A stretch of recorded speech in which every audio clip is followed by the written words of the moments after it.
La FEN, évidemment, exprime à nouveau son souci de voir le SNP2N rester dans la FEN. Il faut savoir, c'est moins vrai maintenant. Vous savez qu'à l'époque, les couples d'enseignants étaient extrêmement nombreux. C'est vrai que c'est moins vrai maintenant. Il y en a encore, bien sûr, mais c'est moins vrai. Et imaginez les situations de ces couples qui se retrouvaient affiliés à des fédérations différentes. Je prendrai mon simple exemple personnel. J'ai connu ma femme au SNES. Bon, alors je pense que ça entraînait des difficultés, mais c'était quand même une vraie question qui nous était posée. On avait toujours milité ensemble, et là, on militait dans des syndicats opposés, et multiplier ça par le nombre de personnels de direction que nous sommes. Vous voyez pourquoi aussi nous étions déchirés.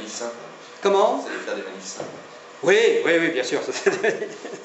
Alors voilà, donc lequel Toustel a aussi formé mon épouse aux responsabilités syndicales. Et mon épouse avait été au bureau national du SNES. Donc on n'avance pas beaucoup dans cette période-là. La FED comprend toujours notre position. Ouais.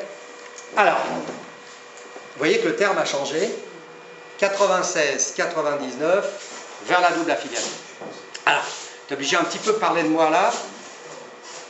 96, je vous ai dit, donc ce désaccord que j'ai pu avoir avec Marcel sur cette question, sur ce terme de double partenariat. Et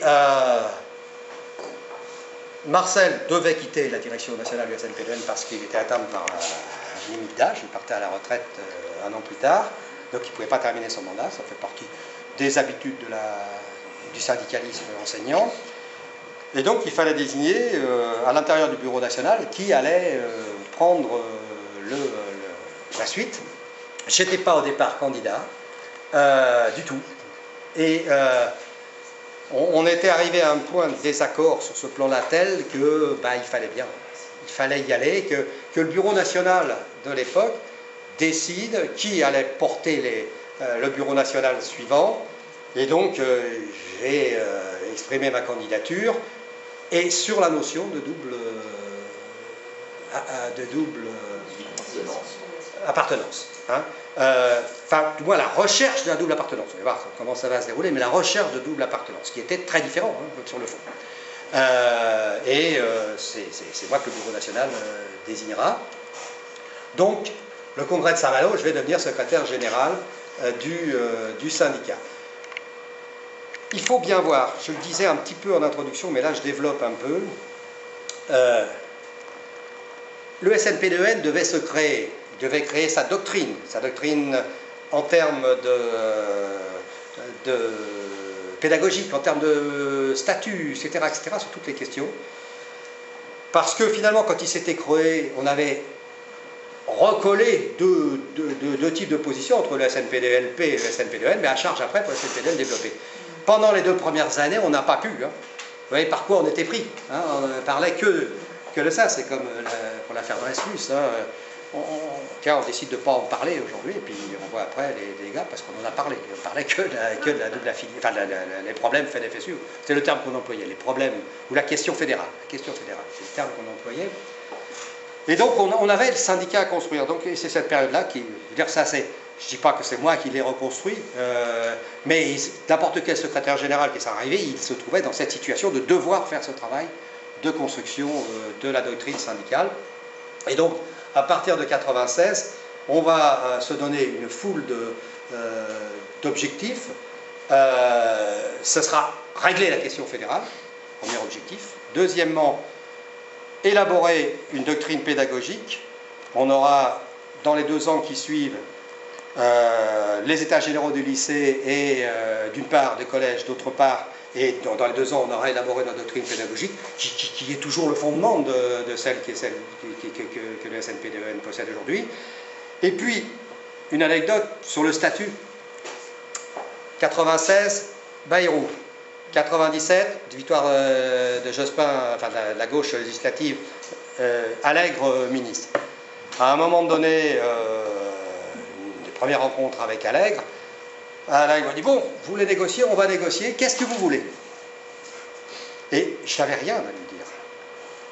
Pratiquement rien, on n'avait pas de vraie doctrine. On avait, bien sûr, si on aurait pu présenter n'importe quelle position démagogique pour un statut, mais c'était dit hier par Philippe Tournier à la tribune du Conseil syndical national, quand le SNP2N avance quelque chose, il l'a étayé, il l'a réfléchi, et c'est toujours vrai évidemment, il l'a, si bien que l'interlocuteur ministériel ou rectoral, selon les lieux, il a en face de lui quelque chose qui se tient, qui est, alors après, ils se battent, hein, mais voilà. Là, vous pouvez présenter, tiens, par exemple, une grande idée qui était celle du SNP2S ancien, à savoir l'échelle mobile, une échelle unique, mais sauf que ça, des personnes de direction, ça reposait sur rien, et on arrivait avec l'échelle unique, on se faisait ramasser. Hein, c'est-à-dire le fait qu'on entre tous à un moment donné, puis on a tous la même échelle. Si par exemple, du fait qu'il y ait plusieurs classes, c'est pas la peine d'y aller, la règle de la fonction publique, c'est qu'il y ait plusieurs classes. C'était pas vrai il y a 50 ans, c'est vrai aujourd'hui. Donc si vous ne présentez pas plusieurs classes, vous faites ramasser, par exemple. Donc ça, on aurait pu très bien avancer. C'était la meilleure manière d'enterrer toute négociation. Et j'arrive au Conseil syndical national en me disant, mais il va falloir maintenant qu'on s'y mette là. Si on veut avancer vers le statut de l'an 2000, qui est notre ligne de crête à Saint-Malo, il faut y aller, et donc il faut qu'on définisse ce que nous voulons. J'en parlerai cet après-midi sur la méthode que nous avons adoptée. Et là, je me rappelle un collègue qui était de l'Académie de Rennes, mais on sait ce qu'on veut, c'est gagner plus d'argent. Arriver avec la ministre en disant, ce qu'on veut, c'est gagner plus d'argent, là aussi, vous gagnez beaucoup. Hein. Donc voilà, donc on avait tout ça à faire, et je crois qu'on a réussi à le faire, à tel point d'ailleurs que si je pars au bout de 6 ans, c'est parce que je considère que le projet était atteint et qu'il fallait laisser la place à d'autres. Alors, revenons à FED-FSU. Pour la première fois, à Saint-Malo, nous décidons, parce que les choses se sont un peu apaisées, hein, entre chacun vit son côté, entre la FED et la FSU, hein, 3 ans après, 4 ans après les décisions d'exclusion, on peut commencer à faire des propositions. Alors voilà, la proposition était les suivantes. Alors évidemment, selon quand vous faites des propositions, vous voyez qu'il y en avait 5, selon l'interlocuteur que vous avez, il en prend une ou deux conditions, celle qui l'intéresse le plus, l'interlocuteur.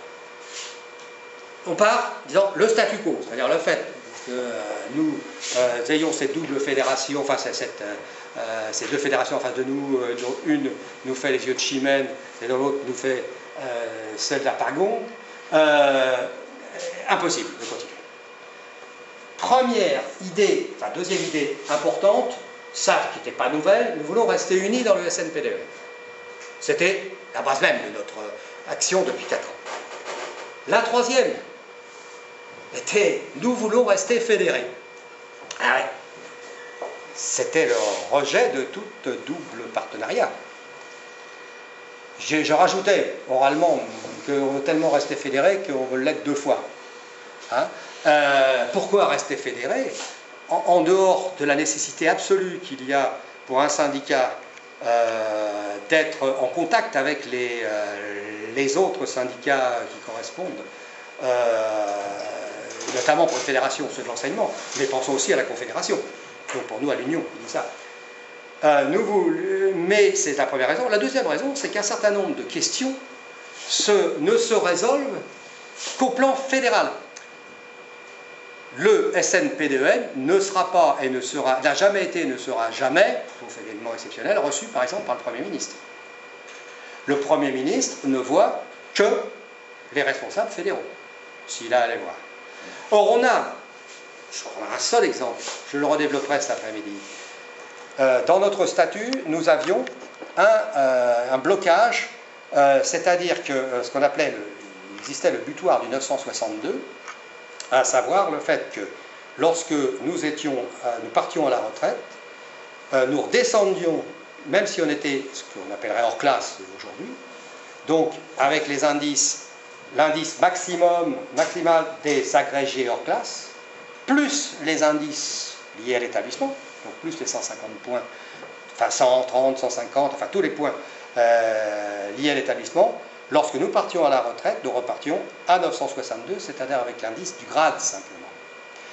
Donc, vous voyez, baisse importante, qui était quand même pour ceux des anciens certifiés ou PLP qui avaient progressé, c'était quand même un meilleur indice que ce qu'ils auraient eu s'ils étaient restés comme enseignants, mais qui pour un agrégé revenaient strictement au même. S'ils avaient fait ou non leur carrière de personnel de direction, c'était rien. À la retraite, tout était perdu. J'y reviendrai cet après-midi, ça a été gagné dans la discussion sur le statut, mais ça n'a pas été gagné dans les négociations avec Allègre puis Jospin,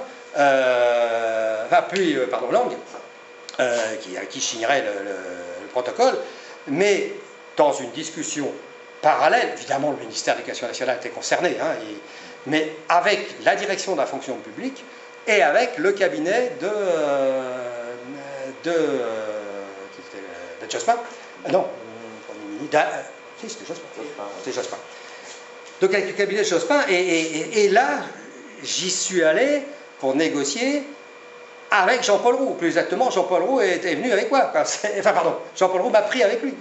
C'était Jean-Paul Roux qui, bien entendu, on faisait ensemble, hein, mais l'entrée, moi je me rappelle la discussion qui se passait lors des vœux du ministre, donc on signe en 2001, donc les vœux de la nouvelle année 2000-2001, je rencontre le directeur de cabinet, enfin pardon, le responsable au cabinet de Jospin chargé des problèmes de l'éducation, et qui me dit « Jamais vous aurez ça.